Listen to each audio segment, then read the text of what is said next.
I want else there? They are live. Hey, Hey, back at it. back at it. Feels like we just did this like a day or two ago. I know it's so weird. I don't sequence time well either. So just like it's the third day this week we're doing this. You know, I think this is like my 8th or 9th like live podcast, something like where I've been recording. So it's like the whole week just becomes a blur sometimes. Anyway. Yep, I get that. But this is the best of all of them because I get to This spend is a time lot with of fun. you, John Moran. I love it. And all So our good. loyal followers here, all your, let's see, your, various organs, John Moran's dogs, molar. John Moran's molar. John Moran's, what were we joking about last week? John Moran's pancreas? That's going to be like, yeah. I can't wait to see what people come up with. I know. It's good. Stuff. It's been a busy week this week, and we've got some cool stuff to show you. Like this is going to be, if I'm not mistaken, new stuff, something that we haven't shown before, but also going back to basics a bit on some of the MPIs. I think, both for our internal team and for the world out there that is trying to still wrap their heads around what is a marketing performance indicator.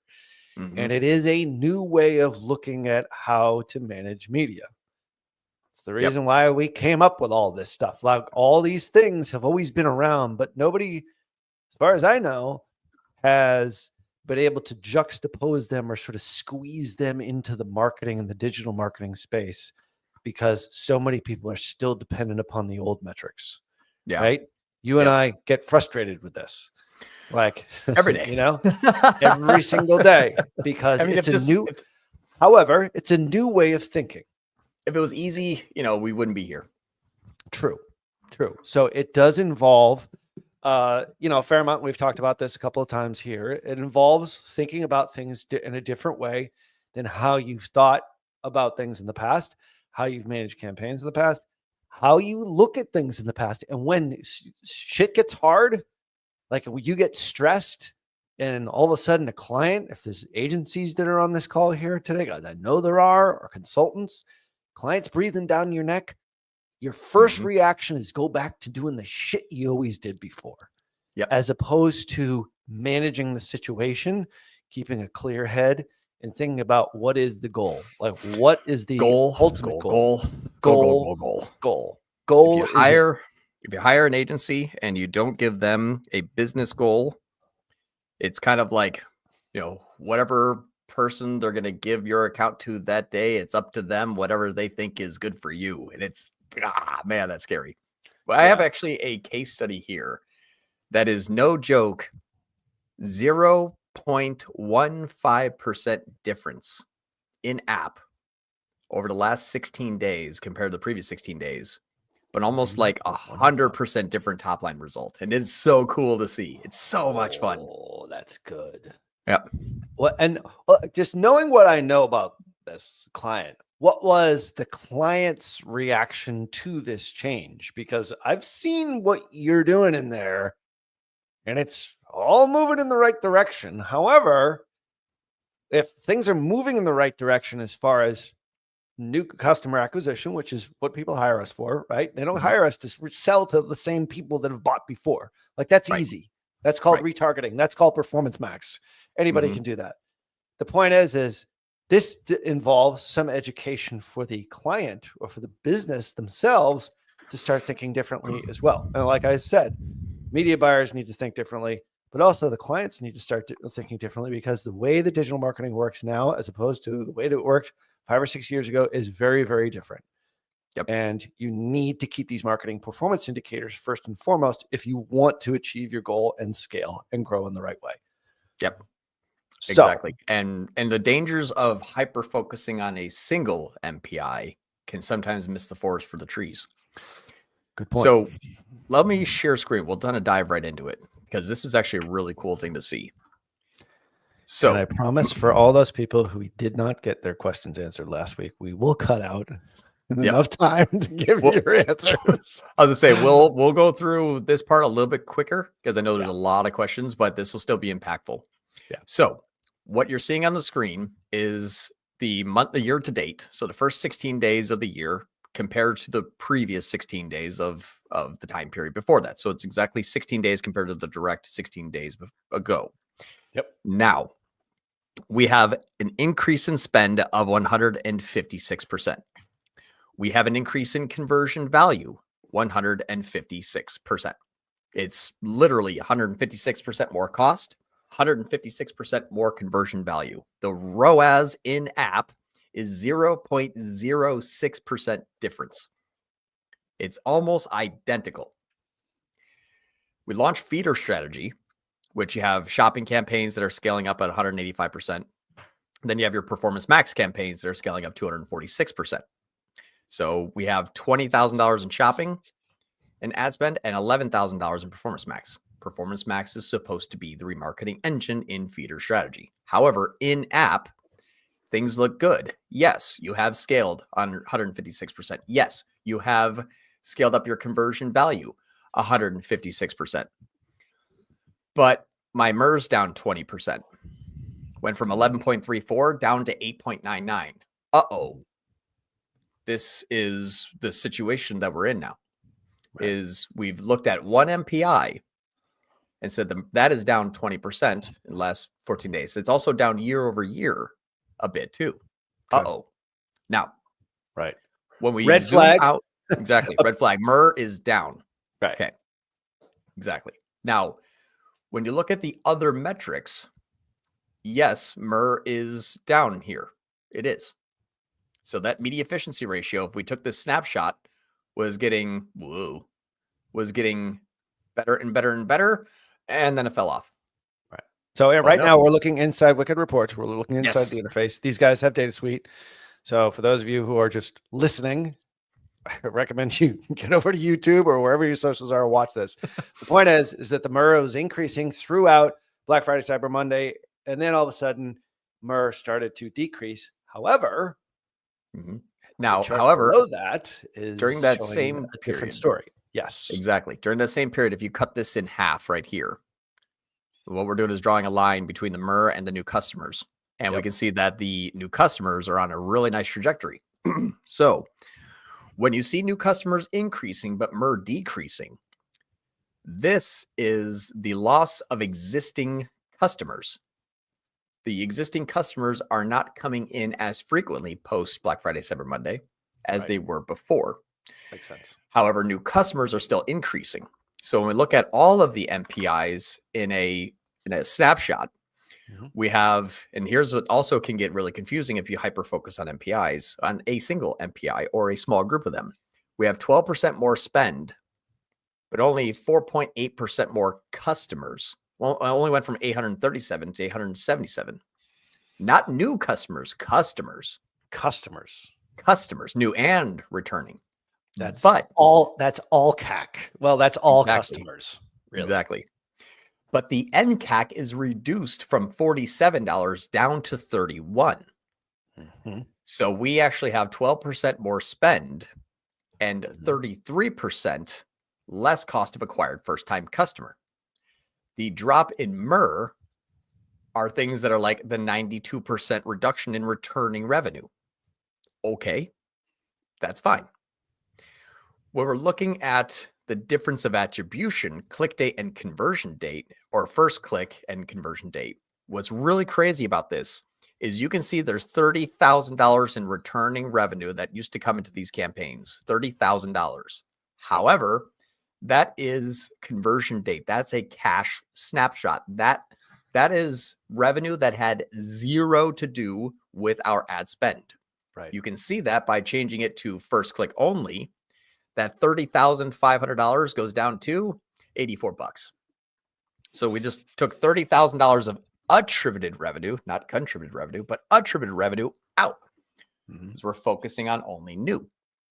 Right. So as we make the switch from just attribute everything that happens to now focus that ad spend on only acquiring new, where 10 grand there and 4 grand there versus the $289, this becomes a moot point. We do not point our campaigns at branded existing customers to fluff ourselves up.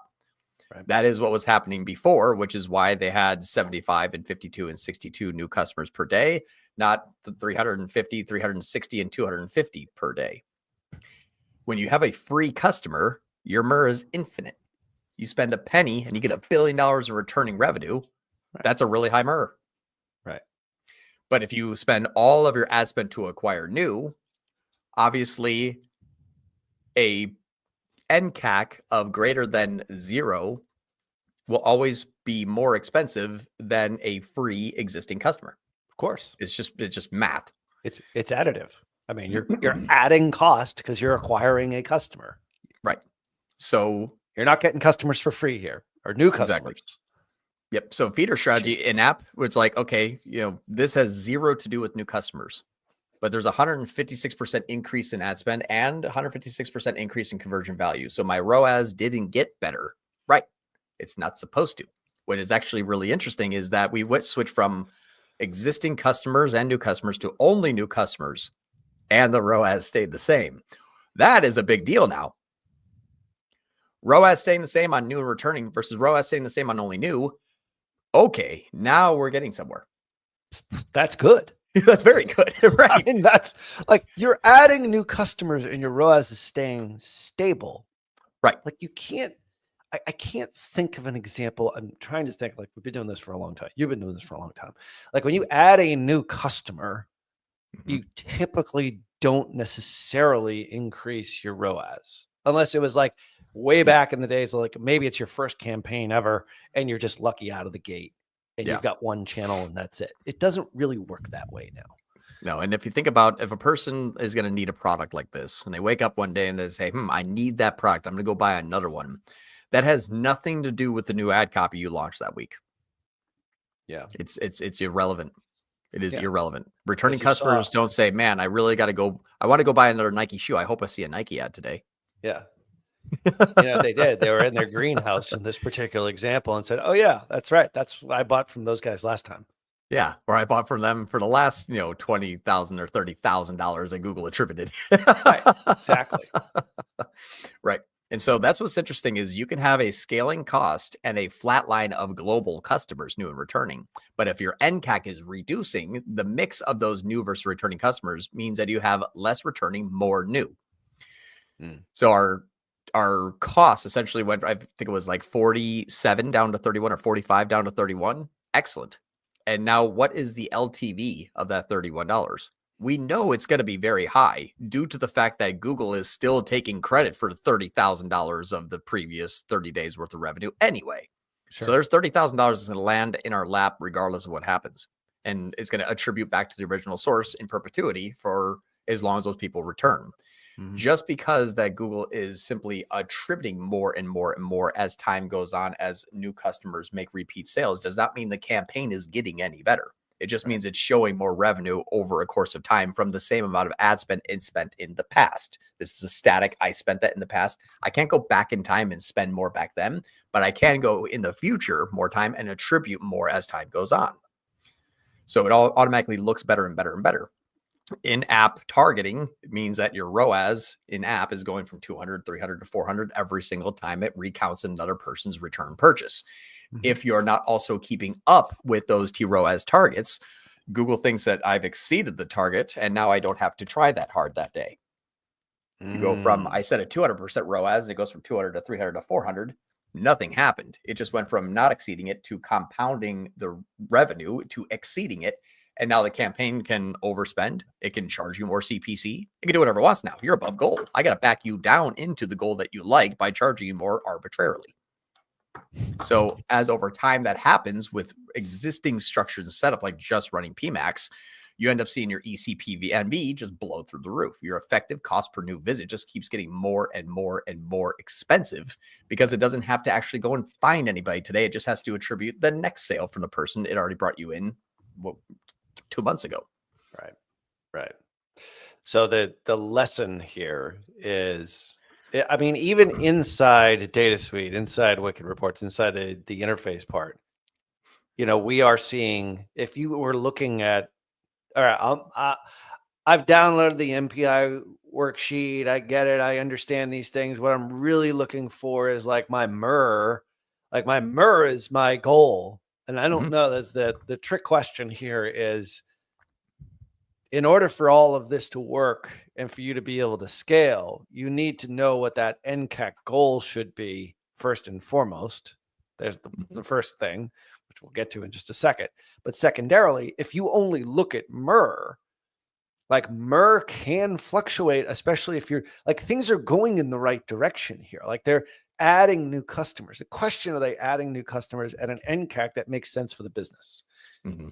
That's the big question. But if you look at MRR, or if you look at ROAS flat with the same amount of ad spend, if you're measuring by MRR alone, ROAS alone in a vacuum, you might think that this account is actually doing really badly.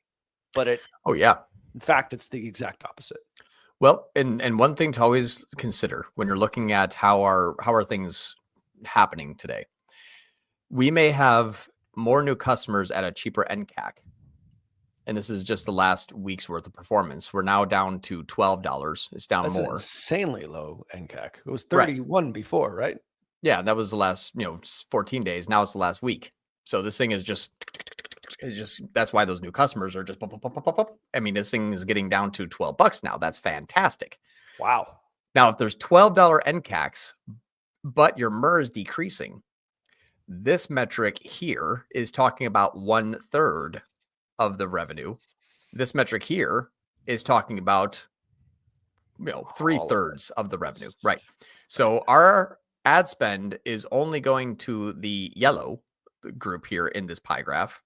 Our ad spend has nothing to do with the fluctuating green metric, which is $137,000 in repeat sales, where only 92,000 are new. Not 92 of them.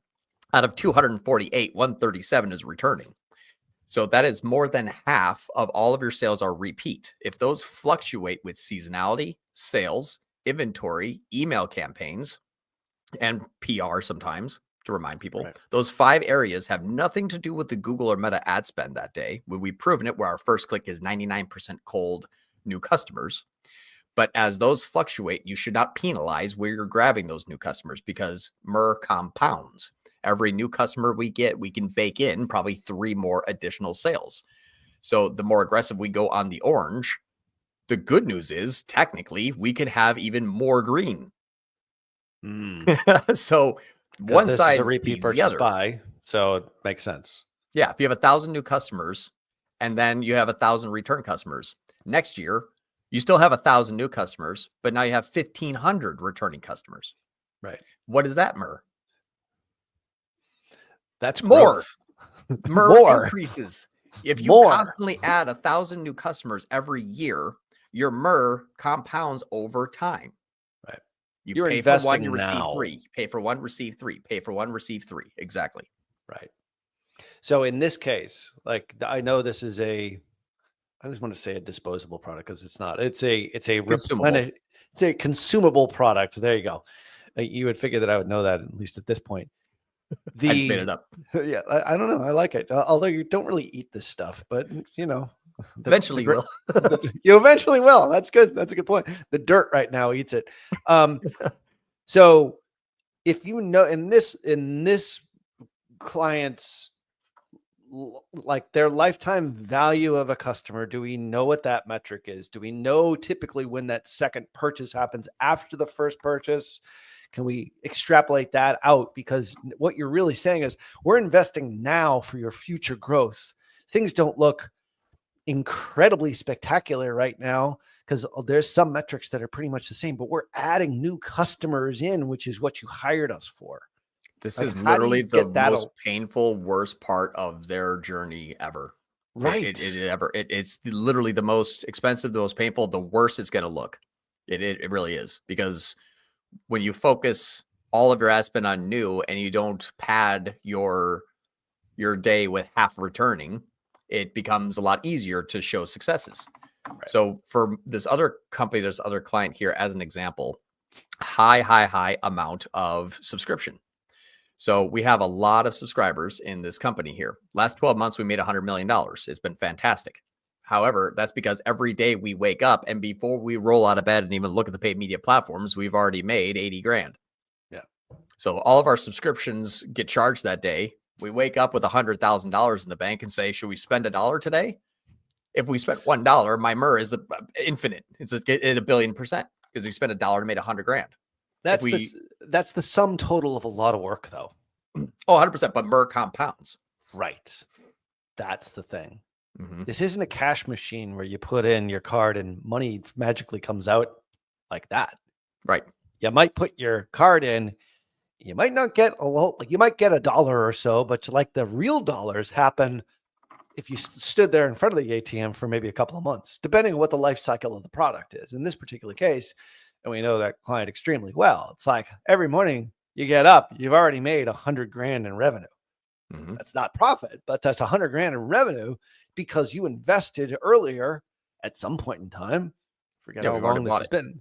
Yeah. For the first buy. And it's a product that's good that people want to buy again. It's probably on a recharge. It's probably on a recur. Yeah. And our MER is horrible.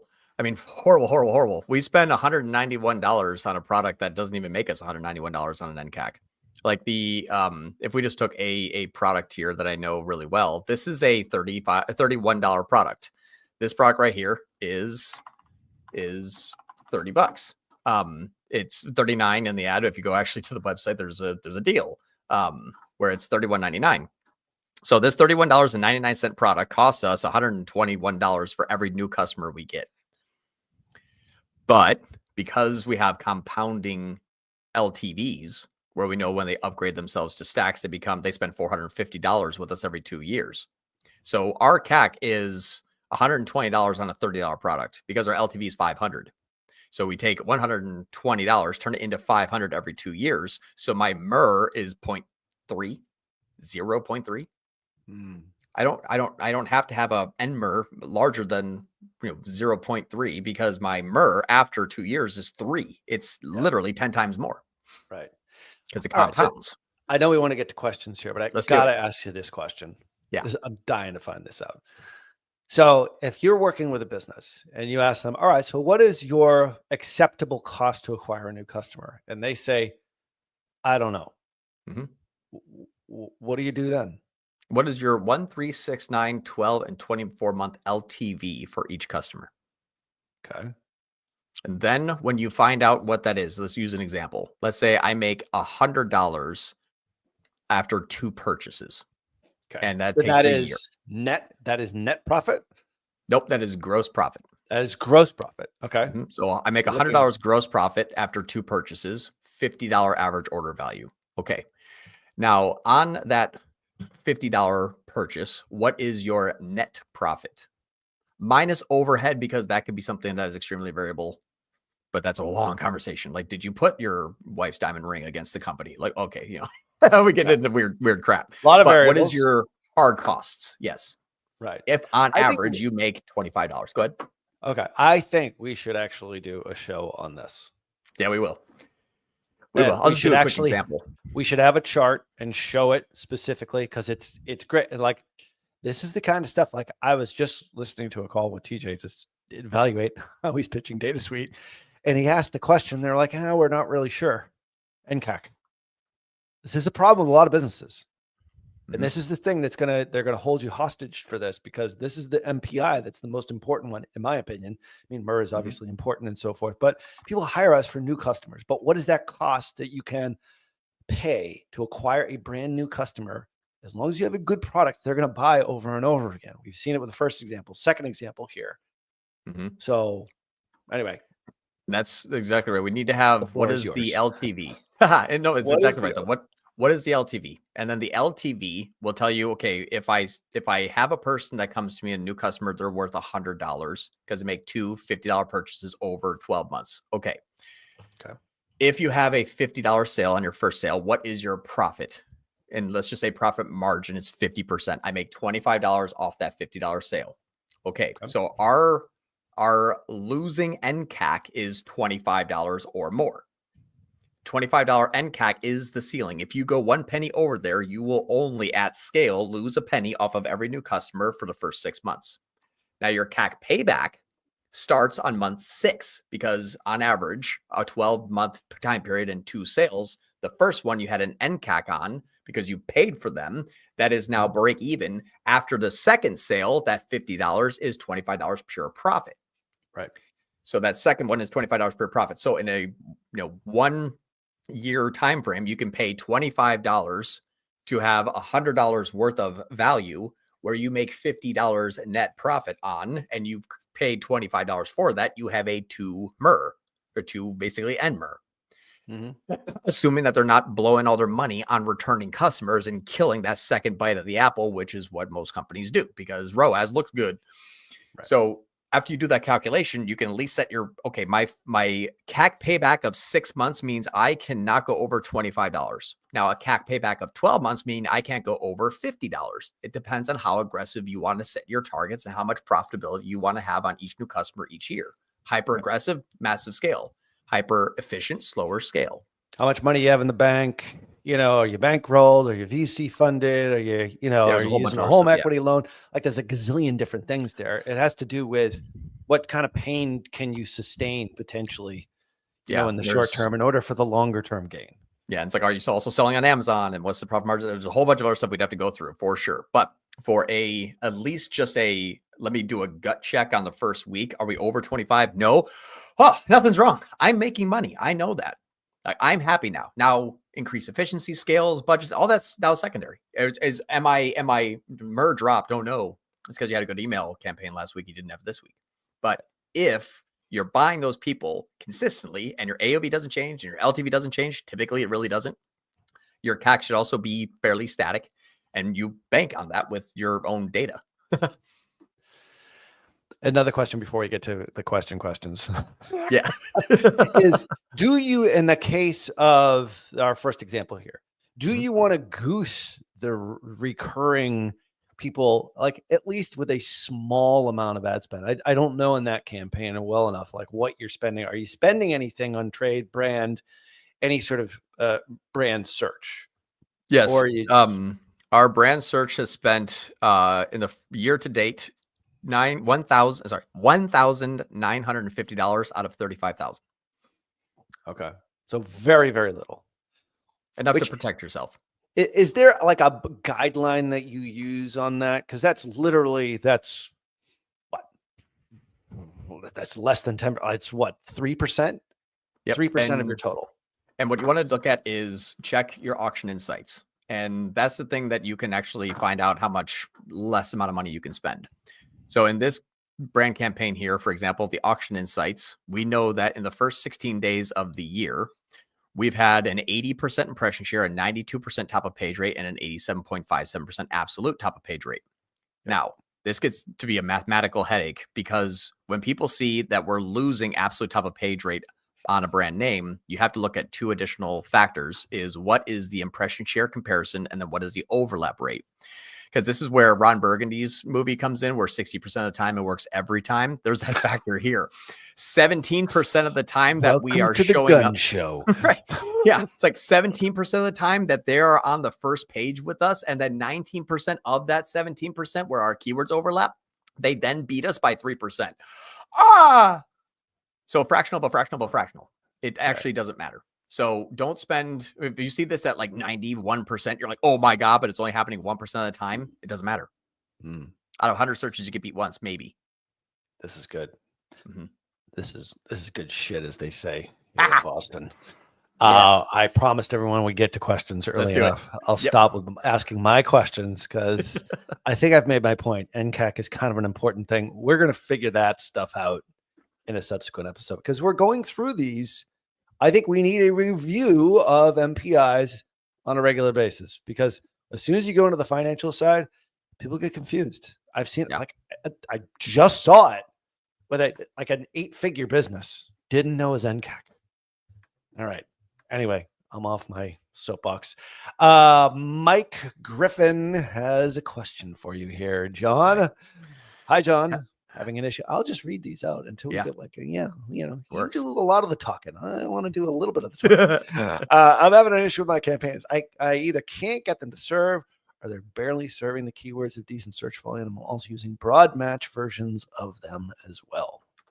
think there's a part 2. And now part 2, he says, in addition to the match types, the campaigns only barely serve if I use manual CPC and put bids fairly high. Don't serve with max clicks or max conversions, but they barely serve. Few impressions. It seems like another part 2, but yep. I think if you have you only get them to serve if you use a manual CPC and put the bids high. What that would tell me is that your max clicks and or max conversions barely serve because potentially you have a low daily budget. And what that means is that if your daily budget's at $20 and your CPCs are coming in at like 10, they're going to barely serve because you got to take that $20 and divide it up by the 24 hours you're running that campaign, which means you get basically, $1 per hour kind of thing. And then that thing is just not enough to really, shoot for a good click that hour. So it has to kind of wait 6 hours for it to bank up enough ad spend to go get a click.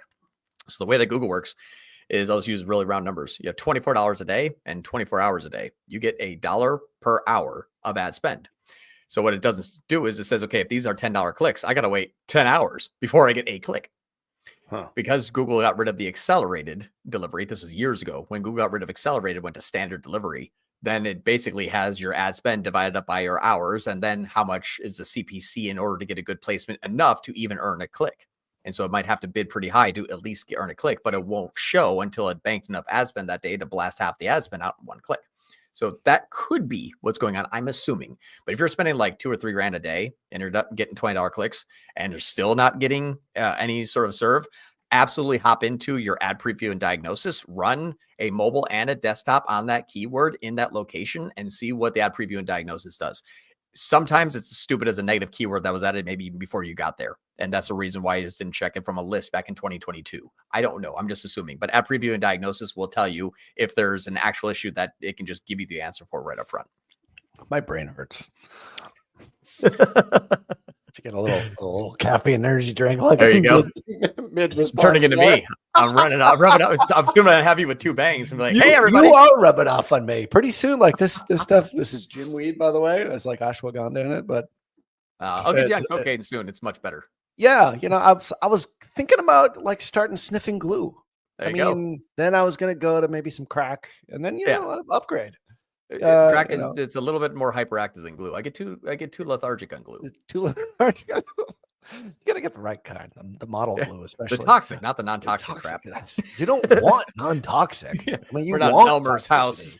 100%. We're a rubber cement house, not an Elmer's glue. That's it, man. All right, Bodea Tudor says, "Hi John, hi Ralph. What would you choose between max clicks, manual CPC, TROAS on a standard shopping campaign for a highly competitive niche such as furniture with high AOV?" Ooh, if you have a high AOV, start that thing on a dead low TROAS campaign. 20%, 30%. Remember, so there's been a lie that Google has taught the industry for years that whatever your target is, that's what it's looking to achieve. That's not. It will either back down into it with high CPCs if you have a low TROAS, or vice versa. It will go after warm traffic and not spend with low CPCs and a high TROAS target. So your TROAS target is not necessarily what I'm looking to achieve. It is more of, can I earn enough users and revenue at this target to be happy? But if you're looking to grow and scale, which is why most people are here, they're looking for massive growth and scale. You want to set a really low TROAS because that will allow it to become very aggressive. And a very simplistic way of looking at this, just from an example standpoint, and this is something I use as a case study to prove that it doesn't actually matter what the TROAS target is this company here, the first week of ad spend. I'm going to share screen here in a minute. Mm-hmm. And let's do this. Share screen now. The comments are piling up. Okay, I'll be fast. So this standard shopping campaign here that has a 40% TROAS target gets a 260. So I said, hey, Google, give me 240 and or give me a 40% ROAS. And they're like, I can't suck hard enough with a 20% conversion rate to even get down there. If you have a good campaign and you have a good competitive, product and price and everything, you will get the result you will get. Google cannot hurt you. It can only accelerate you. Yeah. Oh God, those Google people. I don't know. I don't know. They're trying to make money or something like that. Security Saul. Welcome to the show, Security Saul. Hey. YouTube campaign at max conversions. Want to retarget video views as ads, but also with YouTube ads. What bid strategy would you use? CPV, IMP, or max conversions? And how aggressive would you be for viewed video as ads? I don't even know what IMP. I assume that's impressions, but yeah, it's like CPM and CPV, like cost per view or cost per milli. So just two different ones. But yeah, so if you said YouTube campaign and max conversions, you want to retarget video views as ads, I would absolutely do just max conversions. Max conversions, comparative to CPV and IMP, is going to give you the frequency that you need. If you do a CPV, it's like, I got a view for 4 cents, and then I'll never re-engage that person ever again. Retargeting needs frequency. So I would only use a max conversions. If it gets too expensive in a CPM model, then you can add like a high TCPA on there. But I would only use conversion-based bidding for retargeting, because that's the only campaign type in YouTube that will re-engage an engaged audience. Very cool. Bodea, thank you very much. Yeah, I encourage anyone and everyone to meet with TJ. That's tier11.com/apply. Thank you for meeting with him, Bodea. Hopefully we'll figure out a solution for you there with his Tier 11 data suite. Want millions. I love this the name. Sounds like an affiliate to me. I smell affiliate. Anyway, we were both affiliates, so don't worry about it. We get you. That is not a disparaging statement. I know. Those are the best type of marketers. Hey, my best performing ads were like the guy like throwing the money up in the air for my work at home offers 10 years ago. There's no harder job than eat what you kill. So I love it. That was it. It was 100 G's a month plus some pretty good points. All right. Want millions. According to own data, we've had 4,500 web visits past 60 days from Google ads, but inside our remarketing list, it only shows 1,500. Is this normal? If so, how do you combat this? Okay. Your own data is 45 inside of your. Yes.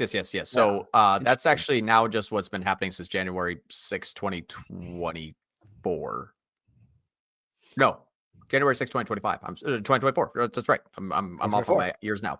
For literally the last year. Year ago. Yeah. Yep. Your match There's something rates, about that date. Yeah, I know, right? January 6th. So that is going to be the time where basically all of the third-party data is gone away. So Google's ability to actually use third-party data to increase their first-party data match rates are gone.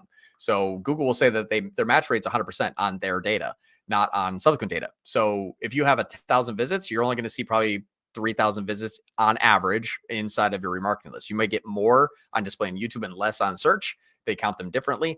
But your remarketing list is always going to be like now 1/3 of what your actual. This is why omni-channel spend divisional splits between prospecting, remarketing, and acquisition is important, because you can pick up a larger amount of your users with different channels, because their match rates will also be different. So if you have 10,000 people total, you might find 3,000 on Meta, 3,000 on YouTube, and 3,000 on let's say can't say TikTok, but like ad roll, whatever it is, but you get to allow yourself a larger amount of inventory and the match rates to compound. Right. Have you seen that increase much, if at all, with velocity, which is one of the features of Tier 11 Data Suite? What's funny is the match rates, no, but the increase in frequency of retargeting, yes. So it's acting like it is. It just doesn't really know it because it can't match it anyway. Got it. Makes sense. Another cool little feature of Tier 11 Data Suite. Little pitch there for you. Our tour is back. Hey, long time listener, long time caller. I did deep research into how tagging is deployed, conversion tracking, and attribution. This has blown my mind, and it's crazy to me how the whole industry is so behind on knowing how to solve for this. Yep. Yeah. It is. when you open up the hood, you're like, oh God, everything's on fire. And then Archer, now it's like, would you ever rely on in-app attribution ever? It's like ever. No. Yeah. I have a use case I'll share at the end if we have time. That's hilarious. Okay, we'll do that. Yeah, the Tier 11 Data Suite is truly sweet in solving this. I love this when other people tout it, especially instead of us. So I feel like the constant pitch man. Blown away, guys. I wish the small guys could access things like this. Well, all right. You know what? I'm gonna do it. I'm sorry. I can't wait. Here's what happened. Sorry, just as John's going off the rails. I'm doing it. Just hang tight, everybody. You're going to come with me on a fast journey. Since October 21, 2023, I spent $250,000 on my own company inside of just shopping. I've spent a grand total of $7,000 on branded search. And this is 100% of all of our ad spend since inception, all the way up to January 9th. All of the ad spend is on shopping. Data Suite says, yep, there's all of your spend and all of your revenue on shopping minus $4,000. So out of 542,000, it couldn't identify 4,600. Fine. GA4, GA4 is like, out of 2,700 sales, 1,400, half of those came from paid shopping, where you only spent 100% of your ad spend. Right. 568 in direct and 212 in organic and 10 organic social and 60 who knows. You don't know what the hell. 175 in referral and across network and paid social. We never put $1 in paid social. We have 2 sales there. That's great. Yes, GA4, the dumpster fire. But yeah, it is unbelievable when you think of a $1 trillion company like Google that's half right. That's scary. Right. But it's half right half the time then. So 50% of the time it works 0% of the time. 50% of the time it works 0% of the time. Exactly. Oh my God, we've got so many questions all right, here. Let's keep going. All right, we gotta go. I think we should go rapid fire here because right, we only have 17 minutes left. Yep. Okay. All right, here we go. Bodea again. Oh, sorry, already looked at that one. Sorry, I'm being producer and host at the same time. It's very, very hard. We already did that one. Okay. Job 2 freedom. I smell another affiliate here. Hey. All right. You want to read these off and then just give as much as you can. Do you have a kind of feeder strategy for YouTube ads and the tests that work well? Yes. So, yes, we actually have a consulting client that we're testing this on, and it's actually a tier 11. They're getting tier 11 data suite. So we'll have some case studies for that soon. Feeder strategy for YouTube ads, by the way. Yeah, it's a tier 11 client. Yep. So it's super. So we'll have data suite, hopefully, to hop on. But yes, it is working. We believe we're using in-app metrics to confirm, which is why we need data suite to actually show the truth. But it seems like it is absolutely working. We have a prospecting, a remarketing, and then sort of a branded YouTube, like if they have seen that and if they have Googled and all the other stuff. But yes, it is working. It doesn't look that great, but we actually see ticket sales in that area scaling. So good on there. So we are working on that, and that will be coming out soon. We're in the lab tinkering. Oh, can't wait for that one. Soon to be coming on a Friday live near you. Hakeem Emma has a question. Hey, John. First, thanks for all the info you guys provide. You're very welcome. If you have one PMAX campaign running for a long time with 3x ROAS and 1,000 conversions at 30 days and a lot of SKUs, 6,000, for example. Okay. Does he have a second one? Yeah. How do you structure your feeder strategy to scale more? So the best thing I would do right now is not reallocate, take an incremental 20% of your daily ad spend and add a standard shopping campaign on a 40% T ROAS with the same exact overlap in SKUs. What this is going to do is stop the decay of the audiences by going to too much remarketing and too much re-engagement and constantly be fed with new customers. And then you're going to measure this by the total ad spend between the 2 campaigns and the total revenue inside the 2 campaigns. But like the case study earlier today, don't let that fool you. Look at also the amount of new customers that should then start to increase. Got it. He also has this question here, which he sort of kind of answered. Yeah. I wouldn't do search just yet. Just do shopping and PMAX because those are the 2 overlaps that first are going to happen. Also, make sure that your PMAX, if it's not a feed only, then you could do search feeder strategy. So do a max clicks exact match. But if your PMAX is a feed only go to shopping first. Yeah. Now it's how to structure your feeder strategy to scale more if you're just listening at home. And yes, Bodea Tutor, we love testimonials for people on this. I totally agree with you. Good to know there's questions and options out there. And that is tier 11 data suite. Hint, hint. tier11.com/apply. Inderdeep Singh. I just butchered his name, but he has a question. Hi, John. He's always here too, and we always get it wrong. So sorry about that, man. Hi, John. I've been running search ads for lead gen, and as always, it's doing great. Do you suggest adding more channel to scale like PMAX, display, or YouTube? What should be the best strategy? Yes, if you're running lead gen on search, absolutely. YouTube remarketing is first and foremost number 1.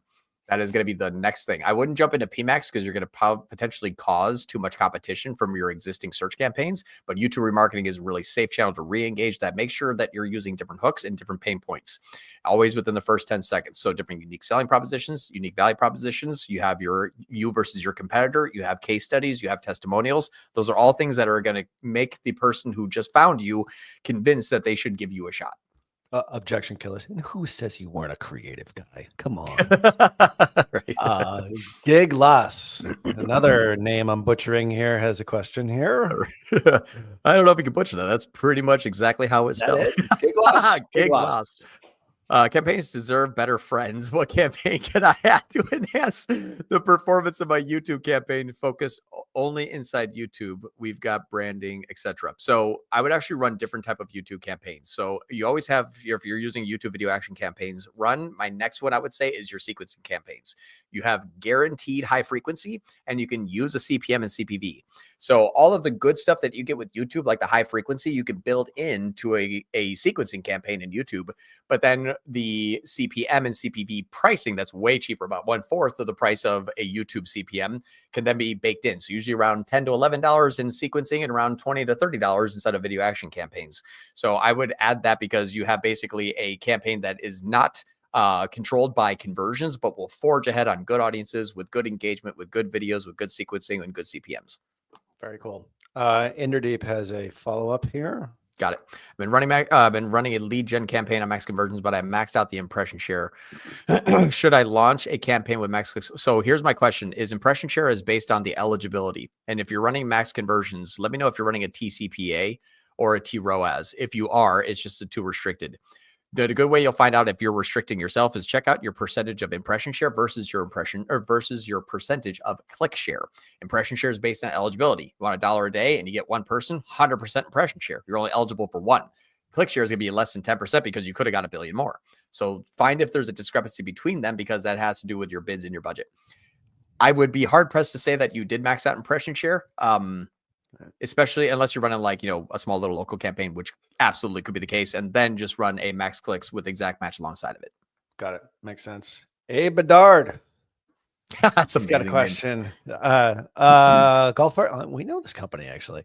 Own a golf apparel company, and we tried the feeder strategy using 70% of budget with standard shipping. Standard shopping. I have to assume. TROAS 50%, PMAX 30% off budget. TROAS 200%. Okay. And our ROAS dropped to 1x instead of 2x. It was previously over a couple of weeks. Any thoughts on what I did wrong? Yeah, look at what is the amount of new customers. That's always the thing. If you're running Performance Max heavily, it's going to count half of the returning customers and then also half of the new. If you focus only on new, you will get half performance. Absolutely. Because it's no longer attributing what it used to, but it's now maybe contributing more. So this one is hard to tell, because that could be a shift in audience in the positive way. Like with the case study today was a flatline ROAS, but then having $35 NCAC down to 13. So everything got way better, but Google's like nothing changed. Right. So what if he doesn't have tier 11 data suite? What do you do in this particular case? Do spreadsheets every day. I guess it's export all of the existing customers versus export all the new customers, the rate of increase along with the rate of overall ad spend increase, and then compare that year over year. Yeah. I mean, the biggest thing is like Wicked Reports does tie this all together, but the integration of Blotout with the data warehouse makes it so that it's seamlessly done. Like, it also gives you attribution. Yeah, like you can trust the data. Like, we're looking at that. Like, we have destroyed. Like, we were the biggest critics when this came out. When Ryan came out with this thing, he's like, "Hey, I got this thing. I bumped into this guy from Blotout. We bought into Wicked Reports. We did this stuff." And we're like, yeah, me and you were like, yeah, this is never going to work. And then we started seeing the results. We're like, holy shit. You can actually see everything. It's so damn accurate. What Abe is going to have to do is basically say all of those existing customers, or let's say the new customers did increase, we would have to assume that's from his changes and nothing else. And that's where this gets a little bit risky, because if it's not, and it just happened to have a better metric that week, you increase your ad spend, things go the opposite way, and then you can't understand why. Right. Okay. Thanks, Abe, for that. Ginger has a question. You want to read this one out, or is your mouth full of food? Are you eating lunch right now? I'm eating beef jerky. It's 3:30 and I haven't had any food, so I'm starting to get lightheaded. How would you gradually scale a YouTube ad campaign starting at $100 a day at max conversions, and you want to take it to 1K per day? Do you just switch to TCPA and do 20% incremental? So if you want to gradually scale YouTube campaign, what you have to do is, I know, right? It's sweet and hot, so I got the hot part. The things you do for our watchers here, John Moran. I know, right? I'm a performing monkey. So Looking at gradually scaling, if you're Beef starting, jerky. I know, at $100 a day, max conversions, they want to scale to 1,000. What I would always look at is always your top line media efficiency ratio and NCAC. Those are your two things. Those will tell you if it's going after more new and returning and if it's actually scaling or not. It's the only thing. You can leave on max conversions forever. You never have to add actually a TROAS to YouTube campaign. I actually would prefer not to, so it stays cold. It's always going to look like crap because what is the ROAS of a first person's commercial? It's nothing. It is not going to be showing anything good. So no one can try to put a TROAS on there because it's not trying to get conversions. You're trying to get branding, really. Branding has no first click NCAC. There's no such thing as first click NCAC on branding. So if you add in your ad spend, how does your amount of new customers increase? What is the cost of acquiring a first-time customer? Is it flatline because you have an increase in volume? And is your media efficiency ratio up a little bit lower? That's okay. Because you're adding in money into an ecosystem that might have a whole bunch of returning customers that will be less affected than the amount of new customers that are growing. Right. Makes sense. How much do you like? I know this is a second. We've got 7 minutes here. I've got a hard stop at the bottom of the hour, as do you. So when you're running like YouTube ads on TV, like connected TV, I'm seeing this all the time where they get I always want to say the UPC symbol. Like I'm at the grocery store. We're old.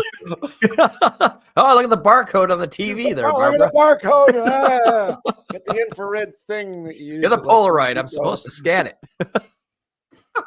It's going to bring out the old brownie, like the gunpowder. You're like, kaboom. Are we on the line yet? Like, why doesn't it work? Why can't I get to that? How well do those work? They work okay. Like we've tracked the scans of those things, and I actually gauge only interest based on those off of offers. 5 ads, 5 hooks, 5 pain points. What gets the most scans? That's typically the way that you want to measure it. So now, if you're right, exactly, and if you're right with those scans, then the best way to measure that on CTV is looking at a holdout campaign. So we're only running ads in this location. Then check Google Search Console for your brand name, not Google Ads and not GA4 for love of God, but Google Search Console, because in that location, in that area, you will still pop up on the first page for your own brand name, regardless if they clicked on an ad or clicked organically. But the impressions in Google Search Console, that it will rise. That is a true North Star of how many people in that area have Googled brand name, regardless of what they did after where they clicked. Yeah. All right. Well, good. That answers my question. This is too funny. This guy, I think he made up his last name. That's actually my dad. No, get out of here. That's my dad. Mike Moran. That's why we look alike. Hey, John Moran's dad. All right, I'm going to read this one out just because he's like a special. This is a VIP here. There you go. How do you measure ad spend for new customer versus repeat customer? You can always call John, by the way. Just feel free to reach out to him. When it comes to large ticket negotiable items such as cars or motorcycles. Yep. So I would always look at the amount of again, it's always going to be based on NCAC first, because if we have ad spend going to repeat customers, your CAC can technically be the same as your NCAC unless you have different marketing platforms. So if you want to, let's say on Google Ads, for example, if you're looking at what does it cost to acquire a new customer, and then if you have other subsequent channels that you can increase the frequency of the return rate. So if you're running, let's say, different ads inside of the service department in order to get them to continually repeat as a new customer and keep them warm, you can do that, but that doesn't take necessarily ad spend. That can be done with SMS or email or other different ways that you can have offline ad spend. Large ticket items in cars and motorcycles, always best to focus on new customers and then put all of your eggs in a non-paid basket, just because their needs are going to be so sporadic once every 3 years. It's good just to keep dripping on them with unpaid platforms so that you don't spend all of your next 3 years worth of revenue on that finally when they return and buy another car. That's unbelievable. Like your dad is showing up on these calls now. Wow. Yeah. I'm going to get my mom to come on. Like she's 88. She doesn't know any. We work together in another industry. Yeah, so we're actually father, son, and coworkers. Oh, that was from the automotive industry, if I recall. That's right. Yeah. My mom thinks I run Pornhub, by the way. I don't know. She doesn't really know. And I don't. Well, of course I don't. Sure, Dad tells everybody that we had a tech company when we were running his Google Ads. That's good. Vanessa Ponte Otero I Great think I name. pronounced that correct. Great name. I thank you so much for the time and information. What do you think is the most important aspect when creating a successful marketing campaign? Measurement. Measurement. Literally.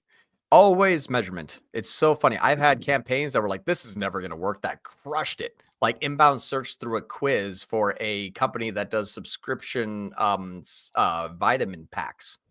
Search quizzes, crush it. Yeah. Not Good shopping, stuff. not YouTube. Search quizzes.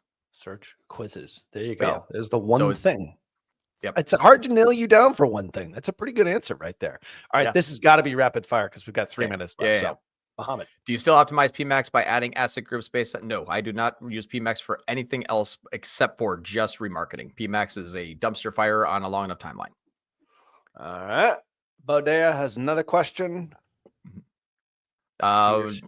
Yes, I'm using a feeder strategy with max clicks because T-ROAS isn't due to a new account. Is it available due to a new account? Sorry, yeah, because it doesn't have enough conversions yet. But the PMAX gets to 2,200 ROAS with 180 target. Yep, there you go. I'm asking for 180 and it's getting 2,200. It's because PMAX is just going to be remarketing heavy. Yeah, yeah, to your same folks. Yeah, ROAS doesn't matter. ROAS really doesn't matter. This is a name. All right. Nurse Sultan Zem. You want to try get a shot at that last name? No. Nurse Sultan Zemchiv. Hold on. I'll pronounce it perfectly. I run YouTube ads to a webinar and I get a lot of registered $10 per CPL, but very few to none convert. I use custom intent audiences with very specific keywords. All right. This sounds kind of like spam. Not you. I'm saying it sounds like you're probably getting spammed on YouTube. I would do the first 100%. Thing is look at where ads are shown, look at the click-through rates. If they're really high, like 1 impression, 1 view, 20 clicks, then yes, like you have some spam. First thing I always get issued to check the spam for sure. Never believe it. Like never believe a $10 lead off of right. off a especially not a lot of them that never show up. Yeah, exactly. All right. Cool. Very good advice. All right. Another name here, which if I could actually work the thingy, Abdel Bari has a question. Oh man. All right. Hi, John. I'm running Google ads for a fashion brand, high ticket, $150 price. We're struggling with, we struggle with it until now. I'm running PMAX search shopping, always CPA target. Any recommendation? Well, I wouldn't use a CPA target. I would actually use a target ROAS if you can. PMAX very high and search and shopping very low. But also the thing that with fashion brands is people always look at something, buy something else, return something to buy something. It's always fashion brands are insane. I work with 15 of them. It's always nuts. First thing you want to look at though is hyper segmenting out your standard shopping campaigns, dresses, skirts, corsets, bras, whatever it is, hyper segment those out. They're probably going to have a wide variety of actual success rates. First thing I would do, and then obviously make sure there's the 3 structures for each one. So 3 campaigns for each one of those categories. That's going to be like, holy crap, search terms look great. Products are selling really well. You'll find easy areas to scale. Got it. All right. Quick question here. Marius asks about this. What do you do when you get your Facebook accounts get blocked, disabled? I can just answer this one. Like I call Ralph. Literally you call us. Like you can go to tier11.com/apply. It will cost you. Yeah. They're a pain in the ass. They're a pain in the ass, but we have a lot of pull with the metas. You can create new ones. I would not buy one ever, ever, ever, ever. If you want to get banned entirely. It's not if, it's when. No, it's just a matter of time. Joe Moss, we are right at time here, but we're going to go a little bit. All right, let's do it. A couple of minutes over. We'll do a feeder strategy for leads, TCPA. What are good metrics to track if it's actually working? Impression share, number of leads, test broad with the Maxicus campaign first to get baseline. So if you're running feeder strategy, don't do one versus the other. Run them both at the same time. I know it sounds really stupid, but they will have to learn off of each other. You can't piecemeal it together first. It has to be, they have to learn together. But a Maxicus campaign on exact match, and then a with no CPC cap, and then a TCPA campaign with a really high, like $500 TCPA campaign, so it can learn aggressively off the people it thinks it can convert from originally that came from MaxClick's campaign.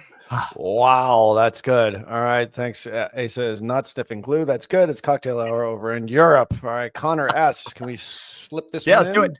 Let's do it. How important are branded search campaigns with the sales cycle is 90+ days? Is it more value? Yes, I would always run a brand search campaign because especially on a long sales cycle, you have more time to lose those people. What's more important than a brand search campaign on a long sales cycle is a lot of remarketing.